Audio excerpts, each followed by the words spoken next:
Na ovoj sjednici Gradske skupštine je izvješće o odvojenom prikupljanju otpada, to je izvješće o sustavu raspolaganja otpada u gradu Zagrebu, kao najvažnija tema.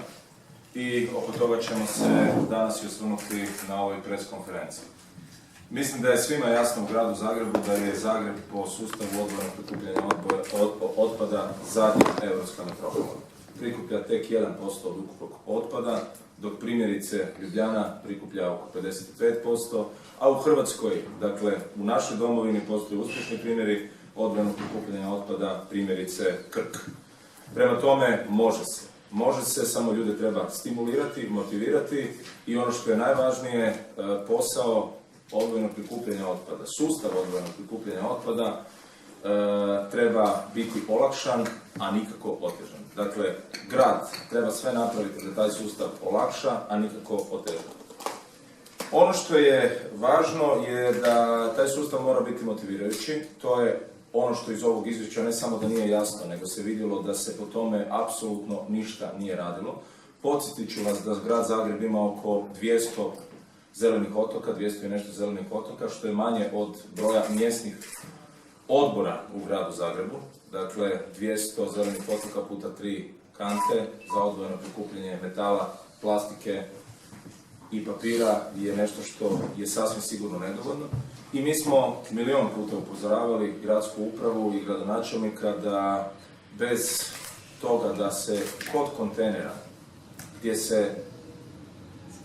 građani bacaju komunalni otpad, ako se tamo ne postoje kante za odvojeno prikupljanje otpada, onda građani jednostavno nisu niti motivirani, niti im se da ići možda 15 minuta do mjesta gdje postoji kontejner za reciklažu.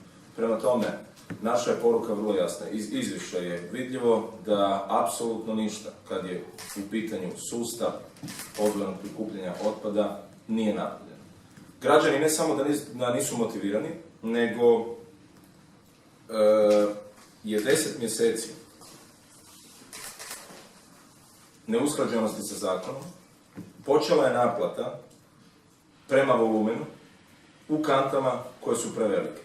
Zagrepčani sada plaćaju odvoz otpada i odvoz zraka iz praznih kanti.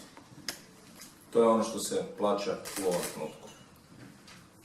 Društvo koje ne brine o okolišu je društvo koje ne brine o ljudima. Nema budućnost i nema perspektivu. Prema tome, briga o okolišu je briga o ljudima, briga o djeci i briga o budućnosti.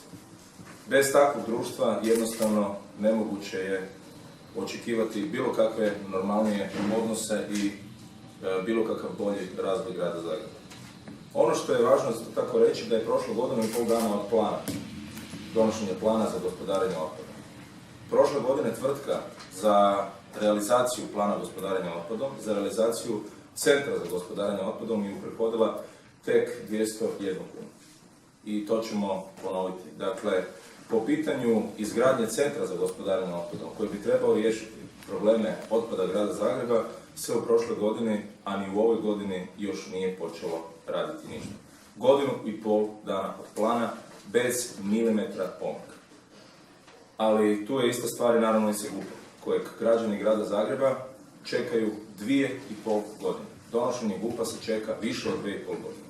Sramota je da građani donošenje izmjena i dopuna GUP-a čekaju 2,5 godine, da ne mogu riješiti svoje egzistencijalne probleme, a da poduzetnici ne mogu planirati razvoj. Tako se ozbiljno ne vodi grad, odnosno tako se na ozbiljan način ne planira u jednom velikom gradu